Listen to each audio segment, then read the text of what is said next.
दोस्तों, यह कहानी भोकाल सीरीज की कहानी है जिसका नाम है अतक्रु। भुजंग देश के गांव भोजपुर के शमशान की वह अतिव्यस्त रात, एक के पीछे एक लाश शमशान में पहुंच रही हैं। शमशान का चांडाल कपाल फोड़ व उस 10 वर्षीय पुत्र अतक्रु दोनों अतिव्यस्त हैं। गांव में महामारी फैली हुई है, सैकड़ों लोग मारे गए। कफननामी नसीब नहीं हो पा रही इन बदनसीबों को। हाँ बापू, लाशों की बारात सी लगी हुई है। दोनों पिता पुत्र अपने कार्य में लगे थे। वक्त गुजरते भोजपुर महामारी से तो मुक्त हो गया, किंतु भुखमरी से घिर गया। महामारी के कारण सारे गांववासी गांव छोड़कर जा रहे हैं बापू। हाँ पुत्र, अब हमें भी पलायन करना होगा। अतः वे दोनों भी भोजपुर छोड़कर नगर की ओर चल पड़े। पुत्र, हम नगर पहुंचकर राजा से कोई काम मांगेंगे। हाँ बापू, नगर में हम सब खूब मेहनत करेंगे। कपाल फोड़ से उसे मेहनत की कमाई की ही शिक्षा मिली थी, किंतु कई दिन भटकने के बाद भी उन्हें कोई काम ना मिला। उफ, अतक्रु भूख से तड़प रहा है और मैं इसके लिए कुछ भी नहीं कर सकता। तभी उसके दिमाग में आया एक घिनौना विचार। कर सकता हूँ चोरी। हाँ, मैं नगर सेठ के घर चोरी करूँगा। उसी रात्रि है तो यह पाप, किंतु अपने पुत्र के लिए यह भी करूँगा। किंतु बदकिस्मती उसकी कि वह पहरेदार की नज़रों में आ गया। चोर चोर चोर पकड़ो। कुछ ही देर में वह नगरवासियों के शिकंजे में फंसा हुआ था। नहीं, मुझे छोड़ दो। सुबह इसे राज दरबार में ले चलो, महाराज इसका फैसला करेंगे। भुजंग देश में चोर, हे प्रभु। उसे बंदी गृह में भेज दिया गया। अगली सुबह कपाल फोड़ लाया गया राज दरबार में। महाराज न्यायप्रिय सिंह की जय। यह चांडाल नगर सेठ के घर चोरी करता पकड़ा गया है। क्रोध से उबल पड़ा राजा न्यायप्रिय। भुजंग देश में चोरी, इसे चौराहे पर खड़ा करके कोड़े से पीटा जाए। महाराज मेरी तो सुनिए। उसकी एक न सुनी गई। एक चोर ही कोई सुनवाई नहीं होती। ले जाओ सेनानायक इसे हमारे सामने से। चल चोर चांडाल। बहुत कड़े कानून थे राजा न्यायप्रिय के। कपाल फोड़ को खड़ा किया नगर चौराहे पर। सुनो सुनो सुनो नगरवासियों, यह चांडाल कल चोरी करता पकड़ा गया। इसे महाराज ने कोड़ों की सजा सुनाई है। मारो मारो चोर चोर। बापू और चोर, नहीं, ये नहीं हो सकता। अतक्रु कैसे मान ले कि उसका मेहनत कश बापू चोर हो सकता है। सेनानायक ने कोड़ा उठाया। अब इसकी चीख गूंजेगी। किंतु चीख गूंजी सेनानायक की। हाय, अपने बापू को अतक्रु कहाँ पिटता हुआ देख सकता था। पुत्र, यह क्या किया तूने? मैंने ठीक किया है। यह मार क्यों रहा है तुम्हें? अपमान की आग में जलता सेनानायक दहाड़ा। पकड़ लो इस पिल्ले को, इसे भी मजा चखाऊंगा मैं। बरस पड़ा फिर सेनानायक कपाल फोड़ पर। नहीं नहीं, मत मार बापू को, मैं तेरा खून पी जाऊंगा सेनानायक। और फिर छूट निकला। अतक्रु, मेरे बापू को मारता है नीच, मैं तुझे नहीं छोड़ूंगा। ज्वाला धधक रही थी अतक्रु के दिल में। सेनानायक के शरीर में उस शक्तिशाली बालक का सामना करने लायक ताकत नहीं थी। अब तुझे मजा चखाऊंगा मैं। टूट पड़ा अतक्रु सेनानायक पर। मेरा बापू चोर नहीं हो सकता कमीने। अरे बचाओ बचाओ मुझे इस पिल्ले से। स्तंभ खड़े सैनिक जब तक उस वक्त तक पहुँचे। हाय, मार डाला, दम निकाल दिया, मर जाने दे, अब बचेंगे नहीं ये दोनों। छोड़ो छोड़ो मुझे। सेनानायक के सीने में ज्वालामुखी धधक रहा था। दोनों को बांध दिया गया। जिस्म पर चढ़ी जिल्द ना उतार दी तो नाम शैतान सिंह नहीं। फिर उसके हाथ नहीं रुके। सड़क सड़क लहूलुहान हो गए पिता पुत्र। किंतु उफ न निकली दोनों के मुख से। पक्के हुए चोर हैं दोनों। नमक भर 2 सालों के जख्मों में, तब तक चीखेंगे ही। दोनों के जख्मों में नमक छिड़क दिया गया। नहीं, यह जुल्म न कर सेनानायक, मेरे बच्चे को बख्श दे। कुछ देर बाद दोनों के बंदर खोल उन्हें तड़पता छोड़ गया सेनानायक। उफ पुत्र अतिक, मुझे माफ़ कर दे, ना मैं चोरी करने जाता, ना तेरी यह हालत होती। प्यार से अतिक पुकारता है कपाल फोड़ अतक्रु को। बेहोशी की हालत में भी चीख उठा अतक्रु, नहीं बापू, तुम और चोर? हाँ बेटा, मैं तुम्हें भूख से तड़पता ना देख सका था। बच्चे की अंतरात्मा बुरी तरह कांप उठी। उसका विश्वास चूर चूर हो गया। बापू, तुम मुझे जीवन भर सिखाते रहे मेहनत की रोटी खाने के लिए, और तुम खुद ही चोरी करने चल पड़े। पुत्र मत कहो मुझे पुत्र, मर गया अतक्रु आज से अपने बापू के लिए। नहीं पुत्र, पिता की शिक्षा कितनी गहरा असर करे हुए थी पुत्र के ऊपर। वह खड़ा हो गया। मैं जा रहा हूँ बापू, मेहनत की रोटी ही खा सकता हूँ मैं, और ना मिली वह रोटी तो भूखा भी मर सकता हूँ। नहीं, नहीं रोक सका कपाल फोड़ अतक्रु को। वह पुत्र शाबाश, गर्व है मुझे तुझ पर और तेरे स्वाभिमान पर। अपने रिश्ते हुए जख्म लिए वह बहुत दूर निकल गया अतक्रु। तब जागा कपाल फोड़ के अंदर सोया चांडाल। राजा न्यायप्रिय, तेरे कारण मुझे चोर बनना पड़ा, भरे नगर में अपने पुत्र के सामने अपमानित होना पड़ा। मैं तुझे जीवित नहीं छोड़ूंगा। और उसी रात्रि, न्यायप्रिय, तूने न्याय का खून किया है, मैं तेरा खून करूंगा। किंतु कोई और भी इस उद्देश्य से महल में मौजूद था। गजोख तुझे मारकर भुजंग देश का राजा बनेगा न्यायप्रिय। नहीं, तुम ऐसा नहीं कर सकते। मैं पहरेदारों को बुलाता हूँ, वे सब बाहर बेहोश पड़े हैं। अब आई कपाल फोड़ की समझ में कि इतनी आसानी से वहाँ तक कैसे पहुँच सका। गजोख ने न्यायप्रिय पर वार किया। खच्चाक, ले अब मर। एक ही बार में यमलोक पहुँच गया। यह देख कपाल फोड़ पलटा। मेरा काम तो उसने कर दिया, अब मैं चलूँ। उफ! आहट सुनकर गजोख पलटा और वाह, ऐसे ही किसी शिकार की तो ज़रूरत थी मुझे। सही निशाने पर लगा खंजर। आह! राजा के हत्यारे कहाँ भाग रहा था? गहरे षड्यंत्र में फंसने जा रहा था कपाल फोड़। गजोख ने अपना रूप बदला। अब मैं राजकुमार विस्परी के रूप में आ जाता हूँ, जो मेरी कैद में है।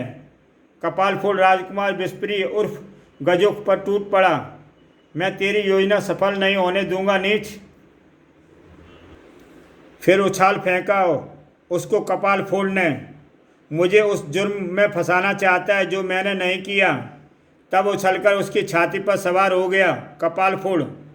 अब तुझे इस खंजर से चीर दूंगा मैं। Ton ton. गजोख को इन लोहे की पत्तियों से मारना चाहता है। शैतानी ताकत का स्वामी था गजोख। खंजर उसके सीने से टकराकर मुड़ गया। उसने कपाल फोड़ को उछाल फेंका। अब तुझे और मौका नहीं मिलेगा शक्ति आजमाने का। और मौका मिला भी नहीं। उसे कारागार में पहुंचा दिया गया। मैं तुझे मार डालूंगा गजोख। मुझे केवल दंतक से ही मारा जा सकता है बच्चे, और वह है मेरे भाई गजानन के पास, जो कि तिलस्मी ओलंपाक में है। अपनी मौत का राज बताकर वह वहाँ से चल पड़ा। अगले दिन सारे भुजंग देश में यह हवा उड़ गई। राम राम, कैसा युग आ गया है। जरा सी बात पर हत्या। चांडाल कपाल फोड़ ने महाराज की हत्या कर दी और वह पकड़ा भी गया। युवराज विस्परी ने अपने पिता के हत्यारे को पकड़ लिया। हत्यारे को मृत्युदंड मिलना चाहिए। बापू हत्यारा भी। फिर वह वहाँ न रुका। पिता के कृतज्ञ से क्षुब्ध अतक्रु शमशान पहुँचा। मैं यह पाप का बोझ नहीं जी सकता। अतक्रु यह नहीं जानता था कि आत्महत्या खुद एक बड़ा पाप है। चिता की अग्नि में समा गया अतक्रु, किंतु लपलपाती अग्नि का उस पर कोई असर न पड़ा और खुद को उसने पाया एकदम नई जगह। ओह शमशान भूमिया के प्रभु मसानराज, आओ पुत्र अतक्रु, मैं हूँ मसानराज। तुमने बहुत ईमानदारी से शमशान में सेवा की है। पुत्र, तुम्हारा पिता हत्यारा नहीं है, उसे फंसाया गया है। क्या सच मसानराज? हाँ, और अपने पिता के बेगुनाह साबित करने के लिए तुम्हें शक्तिशाली बनाएगा कपाल फोड़। अगले ही पल अतकुरु के पास प्रकट हुआ काल कोपड़ा। यह तुम्हें सभी युद्ध विद्याएं सिखाएगा, तुम्हारे शरीर को फौलाद का बनाएगा। फिर काल फोड़ला उसे लेकर चल पड़ा। काल कोपड़ा अतकुरु को ले चला अपने आश्रम पुकलम वन की ओर। पुत्र अतकुरु, मन लगाकर सीखोगे तो लक्ष्य जल्दी मिलेगा। गुरुवर, मैं आपकी हर आज्ञा का पालन करूंगा। तभी धड़ाम एक बलवान युवक वहाँ भागता हुआ पहुंचा। गुरुवर, क्षमा कीजिए, मैं इस पेड़ को उखाड़ रहा था कि यह हाथों से निकलकर उछल पड़ा। शिष्य, अपनी पकड़ मजबूत बनाओ। यह सुन अतकुरु हैरान हो रहा था।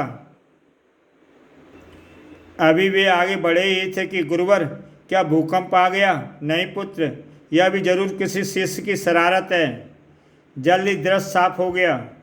पुत्र, अपना मुष्टि प्रहार मजबूत करने के लिए यह स्थान उचित नहीं है। गुरुवर, आपने आश्रम की लोह शिला तो टूट गई है, इसलिए मैं आज यहाँ आ गया। विस्मय का एक झटका और लगा। गुरुवर, यह शैतान सिंह मुझसे कुश्ती में टांग तोड़वा बैठा। ओह, तो इसे शीघ्र वेदराज के पास ले जाओ। आश्रम में पहुंचकर शुरू हुई अतकुरु की शिक्षा। वह पूरे विश्वास के साथ अपना शरीर बनाने में तुल गया। हाथी से टकराने की शक्ति आ गई उसमें। बाजुओं में ताकत। बापू, मैं तुझे अजोक की कैसे छुड़ाऊंगा। फौलादी मुष्टि प्रहार, धड़ाक। शरीर फौलाद का बन गया अतकुरु का। फिर आया परीक्षा का दिन। अपने साथी शिष्यों के साथ मल्ल युद्ध, जंगल के ताकतवर प्राणियों से कुश्ती। सभी परीक्षा में उत्तीर्ण रहा वह। तब खड़े हुए गुरु काल कोपड़ा। शिष्यों, अब आपको अपना शक्ति प्रदर्शन करना है। वह बड़ी पहाड़ी चट्टान वहाँ से हटानी है। सभी शिष्य बारी बारी चट्टान को हिलाने का प्रयास में जुट गए, किंतु कोई भी शिष्य यह काम अंजाम न दे सका। तब सभी शिष्य चट्टान पर जूझ पड़े। उफ, यह नहीं हिलेगी। हार कर सभी अलग हट गए। तब कपालफोड़ के कहने पर अतकुरु आगे बढ़ा। जय गुरु काल कोपड़ा। और अगले ही पल चट्टान दूर तक लुढ़कती चली गई। शाबाश अतकुरु, धन्यवाद गुरुवर। फिर एक दिन, अतकुरु, अब तुम भुजंगदेश जा सकते हो, तुम्हारी शिक्षा पूर्ण हुई। जो आज्ञा गुरुदेव। काल कोपड़ा को प्रणाम कर वह वहाँ से कूच कर गया। अगले दिन भुजंगदेश के कारागार में। काल कोपड़ा, तुम्हारा पुत्र तुमसे मिलने आया है। बहुत ही आशापूर्ण था पिता पुत्र का मिलन। पुत्र, मैं हत्यारा नहीं हूँ। पुत्र, मुझे बचा लो। ये मुझे इसी काल कोठरी में सड़ा देंगे। हाँ बापू, मैं बचाऊंगा तुझे। फिर वह उसे गजोग के बारे में सब बताता चला गया। अब केवल दंताक ही मुझे गजोग की कैद से मुक्त करा सकता है। मैं लाऊंगा दंताक तिलस्मी ओलंपाक से बापू। अतकुरु पिता से विदा लेकर चल पड़ा तिलस्मी ओलंपाक की खोज में विकासनगर की ओर। राजा विकास मोहन ने भूचांग के साथ मिलकर एक खौफनाक खेल का आयोजन किया है, जिसके विजेताओं को वहाँ तिलस्मी ओलंपाक में भेजेंगे। तिलस्मी ओलंपाक के लिए चुन लिया गया अतकुरु, और उधर ओलंपाक में वह बन गया भोकाल। अरे पर ये क्या! और अब वह तलवार लिए खड़ा था अतकुरु के सामने। अतकुरु, तेरा समय पूरा हो गया। अतकुरु के हाथ लग गया एक हथियार। क्यों, कांटे चुभ गए क्या? उफ! किंतु अगले क्षण पेड़ पौधों से इस शक्तिशाली तलवार का क्या सामना। लेकिन वह अतकुरु क्या, जो ऐसे हार मान ले। ओह, जय गुरुदेव काल कोपड़ा। धरती का टुकड़ा उठाए वह बड़ा भोकाल की ओर। इसके नीचे दबाकर मारूंगा तुझे। परंतु धरती का वह टुकड़ा भी छिन्न भिन्न हो गया। और तभी गूंज उठा हुआ भयंकर अट्टास, जिसने उन दोनों को जाम कर दिया। कौन हंस रहा है? सामने आओ। और प्रकट हुआ गजानन। दंतक की मंत्र शक्ति में बंधे दोनों एक दूसरे के खून के प्यासे हो रहे थे। दंतक से निकली किरणें टकराई भोकाल व अतकुरु से। अब तुम दोनों एक दूसरे से बहुत लड़ लिए, अब तुम मुझसे लड़ोगे। और जब दोनों को वाकई होश आया, मित्र मैं शर्मिंदा हूँ, मैं तुमसे लड़ा। दोस्त गलती मेरी थी, किंतु अभी तो हमें इस दैत्य से दंतक प्राप्त करना है। दोनों गजानन पर टूट पड़े। दंताक की शक्ति से तुम शीघ्र पराजित हो जाओगे। अतक्रु जैसे बलवान और भोकाल जैसे शक्तिवान को उछाल फेंका दंताक ने। अतक्रु ने वापस गजानन पर छलांग लगा दी, किंतु वह टकराया। दंताक सुफाल स्वरूप वह अटक गया उन कटीली झाड़ियों में। उफ, मैं इन कांटों में उलझ गया। और भोकाल पर किया उसने अपनी प्रलयंकारी सूंड का प्रहार। पल भर को भोकाल लड़खड़ाया और उठा लिया गजानन ने विध्वंस दंताक। चीख उगल पड़ी अतक्रु और श्वेता के मुंह से। नहीं, अतक्रु क्रोध में पागल हो उठा, मेरे दोस्त को मार दिया तूने। अतक्रु अपने नाम के अनुरूप अतक्रु बन गया था। नीच, तूने भोकाल को मार दिया। बेदम हो गया गजानन अतक्रु के इन विध्वंस रूप के सामने। नहीं, मेरे सींग ना तोड़ो, मैं मर जाऊंगा। जरूर तोड़ूंगा दोस्त की हत्या का बदला जो लेना है मुझे। चीख उठा गजानन। नहीं, वह बच सकता है कैसे? हाथ रुक गया अतक्रु के। गजानन भोकाल के उपचार में लग गया। तुम इसके पेट से दंताक बाहर निकालो। गजानन ने अपना टूटा हुआ दांत उठाया और उसे घिसने लगा। मृत सजीवनी की ये पत्तियां और मेरे दांत का लेप इसका जख्म भर देंगी। लेप तैयार करके वह लेप भोकाल के जख्म पर लगाया। कुछ ही देर में इसे होश आ जाएगा। मेरे भोकाल चाचा। लेकिन वह कुछ देर कई युगों के समान बीती उसकी। इसे होश आ रहा है। चाचा उठो चाचा। हाँ, और तुम बच गए समझो। अगले ही पल वह उठ खड़ा हुआ। कहाँ है गजानन? मैं तुझे अभी यमलोक पहुँचाता हूँ। नहीं भोकाल, रुको, मैं इसे अभयदान दे चुका हूँ। फिर अतक्रु ने उसे सारी घटना बता दी। अतः अब यहाँ से जितनी दूर भाग सकते हो भाग जाओ। दोबारा कभी नज़र ना आना। कभी नज़र ना आऊँगा। पृथ्वी लोक देश आमने सामने का राजा आगे पीछे। वह अतक्रु को दंताक मिल गया। अब आएगा मजा खेल का। मड़ासू का राजा कचोड़ सूतान कहाँ है? जाने क्या कर रहा है वह तिलस्म में। सूतान तिलस्म में प्रविष्ट होने के बाद एक लंबी सुरंग में चला जा रहा था। चलते चलते पगला गया है मैं। यही रास्ता, ऐसी दीवारें, समझ में नहीं आता क्या करूं। चलूं या यहीं बैठ जाऊं। तभी अचानक वाह, बंद हो गई सुरंग। बस चलना अब खत्म। आए, ये क्या है? यह मूर्त कैसी है? उसे दीवार पर कुछ दिखा। क्या दिखाई दिया दीवार पर उसे? उसकी निगाहें कहीं जम गईं और यह तो हरकत में आने लगी है, किंतु यह जीवित तो नहीं है। किसी कमजोर दिल वाले के छक्के छुड़ाने के लिए काफ़ी था वह दृश्य। जब वह मूर्त दीवार से निकलकर सूतान की तरफ बढ़ी। भागूं यहाँ, जीवित नहीं है इसे, पर मेरा सम्मोहन नहीं चलेगा। उफ, कहाँ ला मारा मुझे। घंटों उस सुरंग में भागने के बाद भी उफ, यह पीछा नहीं छोड़ेगा शायद। अब तो उसके कदम और सांसें उनका साथ देने को इनकार करने लगी थीं। तभी सामने कुछ देखकर चेहरा खिल उठा उसका। वह अग्निकुंड। यह पहलवान इस अग्नि में प्रवेश नहीं कर पाएगा। पल भर में सूतान उस धधकती हुई ज्वाला में समा गया। वह वाकई वह शैतान अग्नि के पास पहुंचकर रुक गया। सूतान पर अग्नि का असर क्यों नहीं हुआ, यह जानने के लिए आप मेरे YouTube चैनल कॉमिक्स तक में जाकर सूतान की पिछली किताब सूतान देखें। किंतु शैतान से बच गया, लेकिन यह अग्निकुंड कब खत्म होगा? उफ, आसमान से गिरा और अग्नि में अटक गया सूतान। पृथ्वीलोक पर इस खेल का पूरा आनंद लिया जा रहा था। विकासनगर महाराजा चंद्रनगर के राजा चंदे का कहना है कि उनके दूरदर्शन दर्पण पर तस्वीर साफ ही नहीं आ रही। ओह, तो उन्हें नई तकनीक से बना अनाड़ दूरदर्शन दर्पण दिया जाए जिसमें नए तरह का आवार हुआ शीशा लगा हुआ है, जिसमें तस्वीर भी साफ आती है और दृश्य भी ज़्यादा बड़ा दिखता है। महाराज, अपने नए दूरदर्शन दर्पण बांडुकान का क्या मूल्य रखना है, जिनमें तस्वीर के अंदर तस्वीर दिखती है, यानी एक साथ दो तस्वीरें, उसका मूल्य 2000 स्वर्ण मुद्राएं में रखा जाए। ज्यों ज्यों खौफनाक खेल में रोमांचक बढ़ता जा रहा था, विकास मोहन का खजाना भी बढ़ रहा था और व्यवस्था भी। ओ रानी मोहिनी दिन भर दरबार में गुजर गया। अब हम दूरदर्शन दर्पण पर पूरे दिन के चुने हुए दृश्य देखेंगे। जरूर महाराज, आज अतकुरु व भोकाल की गजानन से लड़ाई व सुल्तान को तिलसिम में दिखाया गया।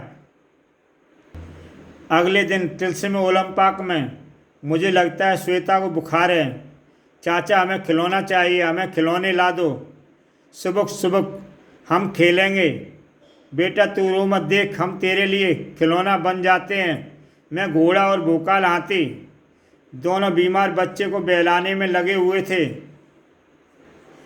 उनकी फरियाद सुनी महाबली भूचांग ने, यह खिलौने से भरा बोरा भेजता हूँ तिलस्मी ओलंपाक में श्वेता के लिए। नहीं, मुझे असली खिलौने चाहिए। असली खिलौने पहुँच गए। अरे यह क्या, यह खिलौने यहाँ कैसे आए? वाह खिलौने, विचित्र खिलौने। श्वेता खुशी से उछलकर खिलौने की ओर दौड़ी, उसे रोकने दौड़ी भोकाल और अतकुरु। नहीं रुके श्वेता, खिलौने खिलौने, इन खिलौनों को मत पकड़ना। एकाएक खिलौनों का आकार बढ़ने लगा और ओह मेरे प्रभु, यह क्या बला है? लियोटाज, हमें लियोटाज। बड़ा भयंकर नृत्य कर रहे दैत्यकार खिलौने। फिर एकाएक उनकी तरफ भागे हुए लियोटाज श्वेता के पीछे पड़े थे। तीन शैतान, भोकाल चाचा और अतीक चाचा को तो उन्होंने पकड़ लिया। मैं इनकी पकड़ में नहीं आऊँगी। गड्ढे के पास पहुंचकर श्वेता ने छलांग भरी। वह सुरक्षित दूसरी तरफ पहुंच गई। गड्ढा हो गया पार। लियोटाज वह जा पड़ा सीधा गड्ढे के अंदर और उसके पीछे गया दूसरा भी। वो मारा पापड़ वाले ने, लेकिन तीसरा लियोटाज समझदार निकला। ओह, यह तो मेरी चाल समझ गया। कब तक भागेगी नन्ही बालिका? एक गड्ढे के समीप पहुंचकर रुक गई वह। आजा आजा, कमाल की लड़की है, मुसीबत बुला रही है। किंतु जैसे ही लियोटाज नज़दीक आया, यह मैं निकली और यह मारी ठोकर। वह लियोटाज भी जा पड़ा खड्डे में। इधर अतकुरु को जकड़े हुए लियोटाज उस गड्ढे की तरफ ले जा रहा था। उफ, यह क्या मुझे उस गड्ढे में गिराना चाह रहा है? बहुत तेज़ी से लियोटाज उस गड्ढे की तरफ ले जा रहा था। अतकुरु ने अपनी ताकत को समेटा। बहुत फौलादी खिलौने दानव है ये, मुझे अपनी पूरी शक्ति का इस्तेमाल करना होगा।